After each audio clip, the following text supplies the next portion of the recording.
Whether you're a seasoned nail tech or you're a beginner, welcome. We all have lifting, and today I'm going to build your confidence with how to remove product lifting. I'm going to show you a few different bits, techniques, and also talk about why does lifting happen. Let's get started.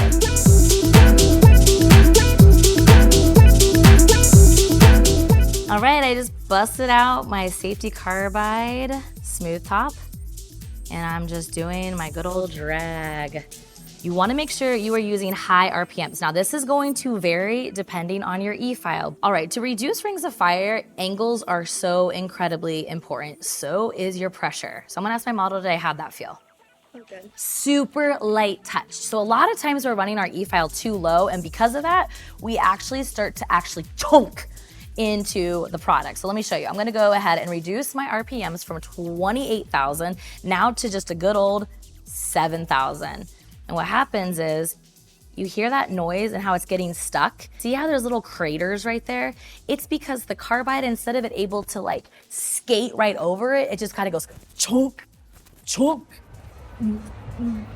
Keep those moves for the dance floor. We don't want to do that with our bit. Chunk, chunk, chunk. You can actually feel it like catching and see how like there's actually these big craters versus when I was just going at a higher RPMs. It's hard to see, but you can actually feel it. Flip your client's hand. That way you can keep your shoulders parallel, keep your fulcrum finger, whether it's on your client's nail or on yours. That way you have complete control. Okay, where the nail's attached, that's where I'm gonna go up. If I start here at that free edge, it's gonna go, and it's literally gonna chew out this little rectangle or little triangle right there. Right here, if I start using a carbide down at the free edge, what's gonna happen is these little teeth are going to just like chew up a corner. So where the skin is attached, that's where we're gonna go up. Rotate your bit so just that zone 1 is touching the red, and just sweep it away, just like you petting a kitten. Just like that. It was that easy. And then flip the nail back around, and then just boop, just like that. Beautiful. All right, now if we're gonna just shorten the nail a little bit, 45 degrees. I'm just gonna roughen my shape. It helps me save my hands from my hand file, and just like that.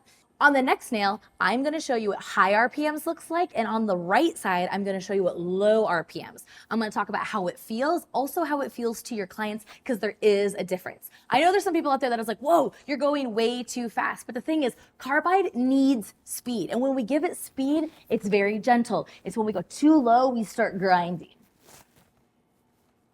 No, okay. Ooh, I'm going at my recommended high speed at 28,000 RPMs, following through, consistent with my pressure, very light. I'm not trying to just grind it all off with my first swipe. You can see the lifting right there, right there. This is great. Now, when I'm removing lifting, I don't want to just remove it right where it's already lifted. I can see where it's this like opaque color. I want to go right before that. And then I'm going to use my bit, whether you feel more comfortable with a sandy band or a carbide, to actually blend that a little smoother. That way the new product has better adhesion, okay? So I'm just going to clean this up a little bit more. Smooth. How does this feel? It's good. What kind of pressure does it feel like? I don't really feel it. Don't really feel it. Okay, that was running at 28,000 RPMs. Now, I'm going to reduce it 9,000 RPMs. Hear that? Did you hear it? Did it feel different? Hear that? A lot more. Okay, what's it feel like? Talk to me about what you're feeling right now. It's just, Peace. I can feel it, yeah. You can feel like bumpy? bumpy? Like it's pulling. It's pulling. But when I turn up the speed back to my 28,000, how's that feel? Same pressure. But those carbide teeth need the speed just to stay on top and to nicely cut it off, just like that. You can even hear a difference. It feels different to your client. Now, increasing your speed is also going to help you with your hand fatigue. Just going up and around, just like that.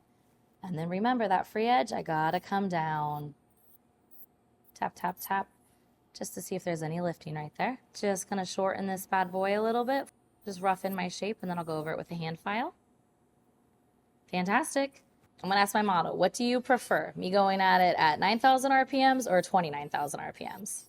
29. Yes, and it's also less fatigue for my hands. Just pulling that product down.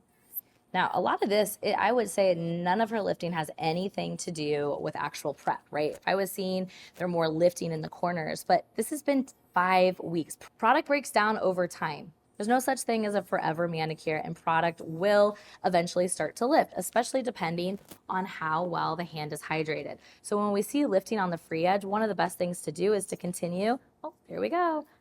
When we see lifting on the free edge, one of the best things that we can encourage our clients to do is to hydrate their nails. So even though that the nail is like a little cocoon or little shell, we can also take oil and creams and put it right up underneath the nail.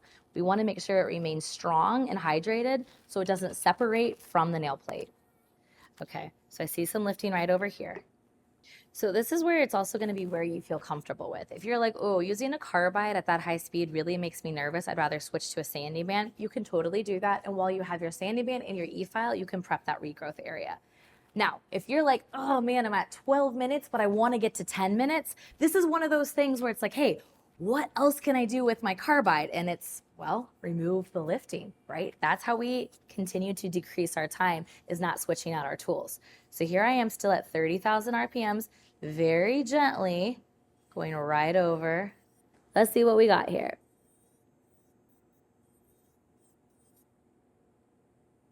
Yeah, I can see it lifting down here on that free edge area.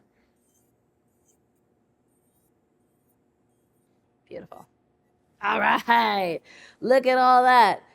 3 reasons that your client might be experiencing lifting is due to prep, dehydration, as well as to nail damage. So in this case right here, I wanted to take my pencil. So I removed the color and you can see the discoloration. See that like opaque line versus more of like the pinky product? That is lifting.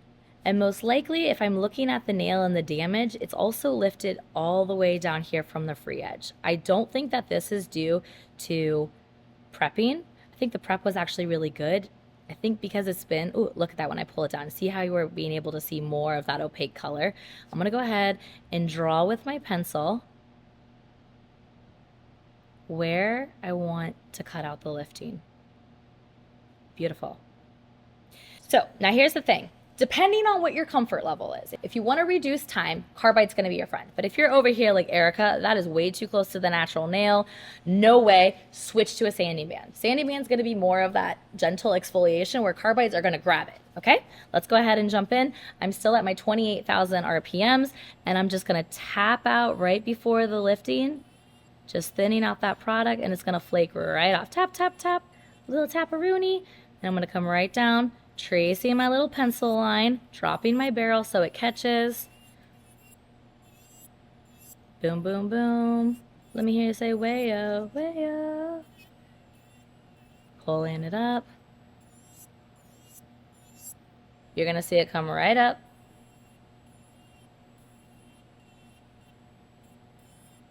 With each stroke, you should be talking to yourself about what you're trying to achieve. The reason we're tracing it and not just going over the lifted area is because it's not attached. I'm trying to file down what is attached.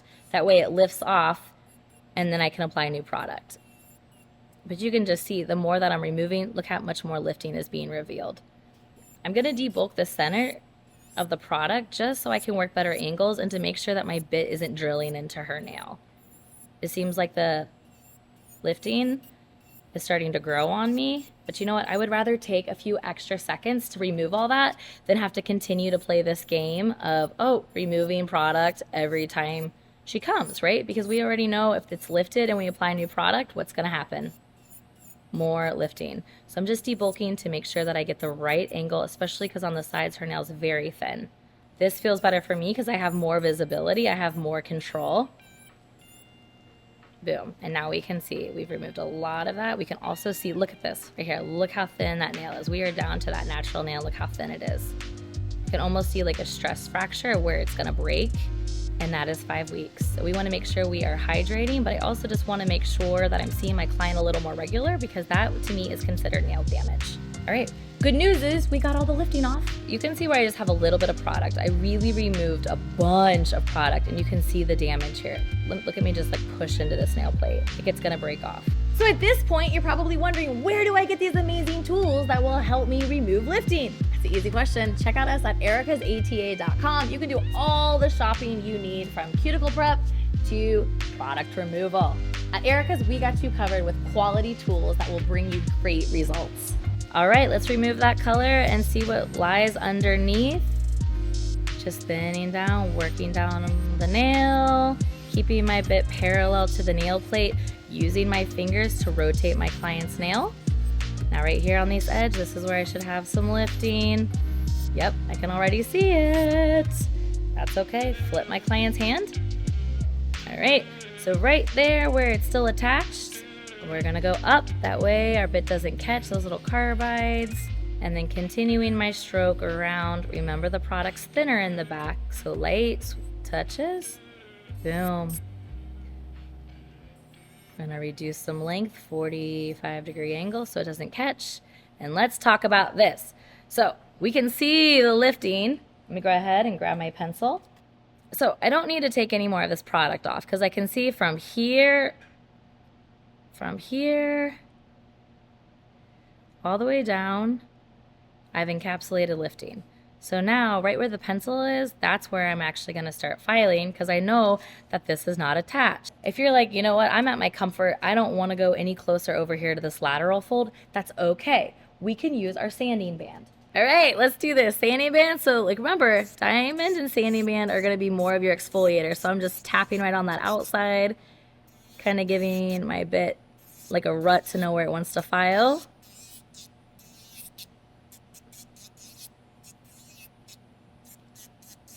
And just tap, tap, tapping. Boom. Ah, do you see it? It's gone. And this is where a trained eye, like right here, did you guys see it just lift up? I have a little bit more product right there that I need to get.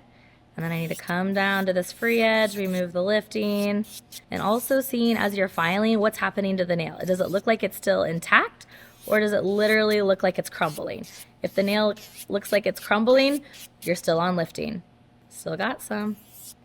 I'm running my sanding band at about 14,000 RPMs. If that freaks you out a little, you can always go less, but speed is your friend. We just want to make sure that we're really conscientious of our angles and that we're not over filing. Circular motions just to see if there's any more lifting. Now when you're removing lifting, if you're realizing you're getting your shoulders in a weird spot, go ahead and run your barrel over the product so you can lay flat. Beautiful. The product that we're going to use is going to self-level, so it's okay if we have a little bit of valleys. All right, what do you guys think? Do you see the lifting?